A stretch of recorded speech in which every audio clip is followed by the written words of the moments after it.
J'espère que tu es en forme. Je le suis. J'ai été encore courir ce matin et j'espère que tu planifies chacune des journées qui sont là. Ne les laisse pas passer. Le temps passe tellement vite et j'aimerais vraiment t'encourager à pouvoir planifier chacune des journées. Un temps de repos, de pouvoir sortir prendre de l'air, de pouvoir lire, de pouvoir prier, de pouvoir chanter, de peut-être faire d'un instrument de musique ou d'étudier quelque chose, de te relaxer, de réfléchir un peu plus en détail sur les projets dans lesquels tu es. Et c'est primordial dans ce temps que nous vivons. Hier, on a vu tout ce que Saul a vécu et de quelle manière il a été choisi. Et l'importance aussi de pouvoir prendre soin les uns des autres. Et de quelle manière, eh bien, Dieu nous choisit parce qu'il veut que nous puissions voyager avec lui. Et ça m'a fait penser à quelque chose lorsque j'étais à une conférence et ça m'a vraiment beaucoup aidé et j'espère que ça va aussi t'aider dans tes responsabilités. C'est que souvent, nous travaillons avec des gens, mais est-ce que nous sommes à la bonne place? Ou est-ce que les personnes avec qui tu es sont à la bonne place? Et tout ce livre des Actes, c'est un livre de relations, c'est un livre d'unité, mais c'est aussi une question de savoir, suis-je là où Dieu m'a placé? De quelle manière est-ce que ton cœur vit les relations? Et si tu regardes sur un terrain de sport des joueurs, eh bien tu pourrais avoir un bon joueur qui est à la mauvaise place. Dans ce cas, que fais-tu? Eh bien, tu vas déplacer ce bon joueur dans une autre place. Mais peut-être que tu as un bon joueur qui est à la bonne place et ce bon joueur, tu vas l'amener plus loin. Mais tu peux aussi avoir un mauvais joueur qui est à la mauvaise place et pour lui, il faut l'arrêter d'une manière temporaire. Mais tu peux aussi avoir un mauvais joueur mais qui est à la bonne place. Et si tu le laisses trop longtemps, eh bien, cette personne risque de créer des dégâts et tu devras le corriger rapidement. Mais peut-être que ce joueur, c'est toi. Peut-être que tu es un bon joueur, c'est-à-dire une bonne personne à la bonne place. Alors dans ce cas, il te faut aller encore plus loin. Peut-être que tu es une bonne personne, mais tu n'es pas à la bonne place. Et tu tiens coûte que coûte pour essayer de sauver la situation.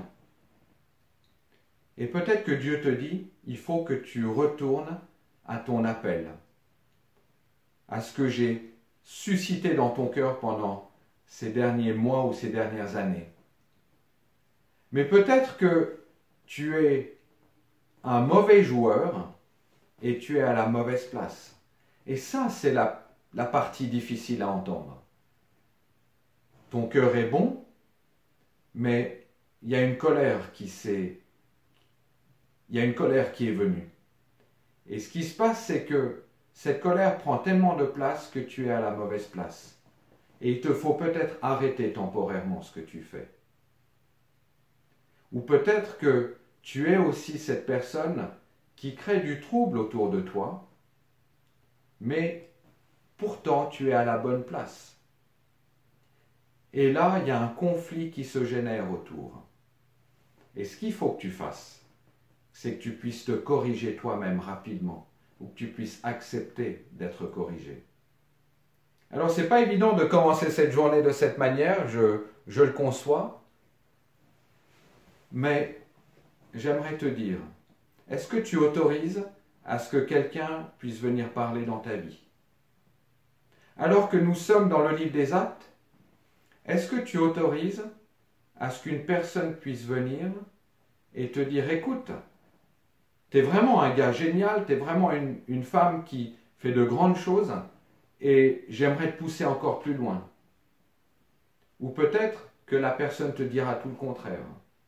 Alors j'aimerais t'encourager à trouver la personne de confiance, une personne en qui toi tu as confiance, et que tu puisses dire à cette personne, de quelle manière est-ce que tu me vois? Ou dans telle ou telle situation, tu m'as vu agir ou tu m'as vu réagir? Qu'est-ce que tu en penses? À partir de là, qu'est-ce que tu vas faire? Parce que tu peux vivre ce confinement en cherchant la face de Dieu, mais peut-être que le problème n'est pas résolu. Et qu'est-ce qui va se passer quand tu vas revenir à un cycle normal de la vie?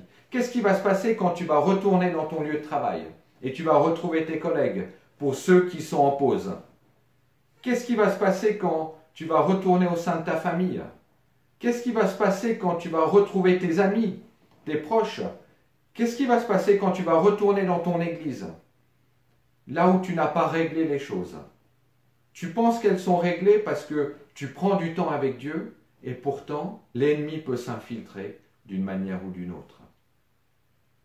Alors, est-ce que tu es peut-être toi, ou peut-être que ce n'est pas toi, peut-être que tu es responsable d'une organisation, d'une entreprise, et tu vois qu'il y a un bon joueur à la mauvaise place, déplace-le.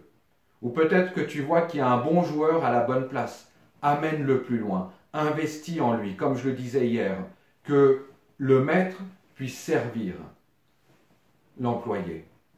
Peut-être que tu es, ou tu vois plutôt un mauvais joueur, et il est à la mauvaise place. Alors, demande-lui de faire une pause.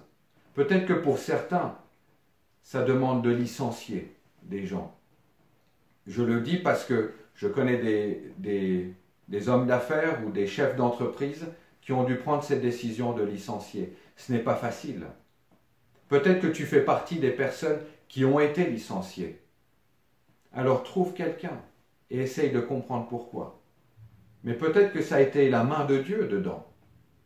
Ou peut-être que tu vois un mauvais joueur, mais qui est à la bonne place. Alors tu dois le corriger rapidement. Ce que tu dois comprendre, c'est que le désert dans lequel tu peux passer, peut-être que Dieu le permet. Peut-être que tu recherches des choses dans ta vie et Dieu autorise des temps de désert. Tu veux te marier et pourtant il y a un désert qui est là. Tu veux avoir un diplôme et on passe souvent par des temps de désert. Tu veux avoir une relation profonde avec Dieu et il y a des temps de désert. Tu veux un nouveau travail et de nouveau tu vis ce sentiment d'être seul et de devoir traverser ce désert. Tu aspires à voir quelqu'un de ta famille venir à Christ. Ça fait des années que tu pries que son cœur change. Et de nouveau, il y a un désert. Tu veux créer ton entreprise, tu veux mettre quelque chose en piste et tu passes par un temps de pression et de désert. Tu aspires à servir Dieu et ce désert est là. La question c'est, est-ce que le peuple d'Israël devait absolument passer par le désert? Et comme je l'ai prêché dimanche dernier, il fallait 11 jours pour quitter l'Égypte, pour aller sur la terre promise, et Dieu leur a offert 40 ans, parce que leur cœur n'était pas prêt. Et peut-être que tu es là aujourd'hui et tu aspires à quelque chose, et au lieu d'arriver sur la terre promise, eh bien tu te trouves dans ce désert. Et peut-être que ce désert, j'aimerais te dire, est une protection de Dieu pour ta vie. Pourquoi? Parce que les enfants d'Israël, quand ils sont sortis de 400 ans, donc plusieurs générations, sont sortis de 400 ans d'esclavage, si Dieu ne les avait pas amenés dans le désert, ils seraient retournés en Égypte. Et Dieu les a protégés d'une énorme bêtise. Et peut-être qu'aujourd'hui tu es dans ce désert et c'est une protection de Dieu pour toi. Amen. Alors, j'ai à cœur de ne pas aller plus loin aujourd'hui, mais de prier par rapport à ça. Seigneur, je prie pour chacun de mes amis qui sont à des carrefours de vie. Et Saint-Esprit, tout comme dans les Actes des Apôtres, les chrétiens se sont réunis et ils ont attendu.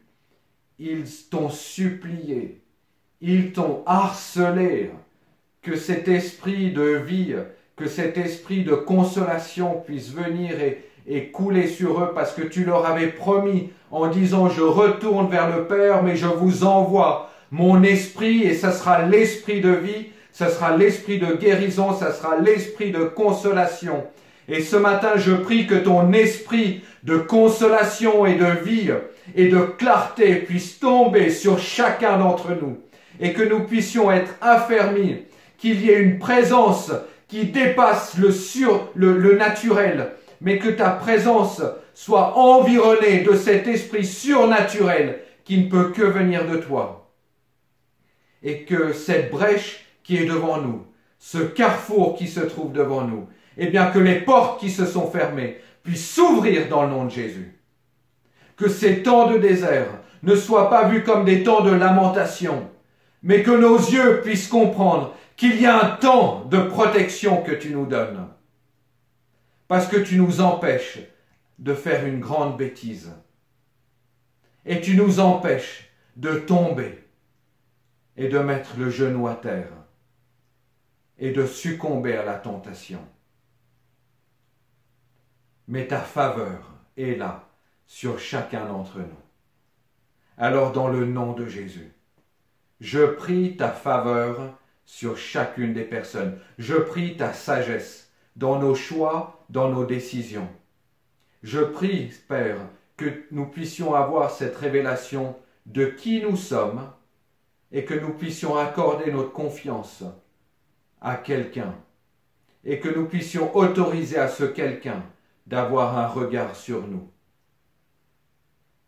Pas un regard de jugement, mais un regard de pouvoir être transformé et de ne pas rester enraciné dans nos schémas de vie. Et cela fait peut-être des années que tu es dans le même schéma de vie. Cela fait des années que tu répètes peut-être la même chose. Et je te demande de pouvoir saisir l'autorité que Dieu t'a donnée, parce que tu as donné ta vie à Jésus. Tu as cette autorité de pouvoir changer toi-même le chemin dans lequel tu es. Alors prends cette autorité sur ta propre vie, sur ta propre famille, sur ton couple, sur ta situation. Admets qu'il y a eu des erreurs, confesse, afin que tu puisses te relever et que tu dises plus jamais ça aujourd'hui dans ma propre vie, plus jamais ces paroles dans ma bouche contre quelqu'un d'autre, parce que chaque parole qui sort peut être une accusation pour l'autre. Le plan de Dieu ne changera jamais pour cette personne. Le moyen pour y arriver risque de changer, mais jamais le plan de Dieu. Alors je bénis chacune de nos vies ce matin, parce que chacune des vies est une bénédiction, est une semence qui engendrera de nouvelles promesses et de nouvelles vies. Et quelle beauté, quelle excellence, quelle faveur tu nous accordes à chacun d'entre nous de nous avoir choisis, tous sans exception, pour pouvoir être des porteurs de ta vie à toi, Jésus. Que ton nom soit pleinement béni. Amen. Alors je te bénis. Utilise encore une fois ce temps qui est devant toi de la manière la plus intelligente possible. Ne manque pas les rendez-vous que Dieu te donne. Passe une excellente journée.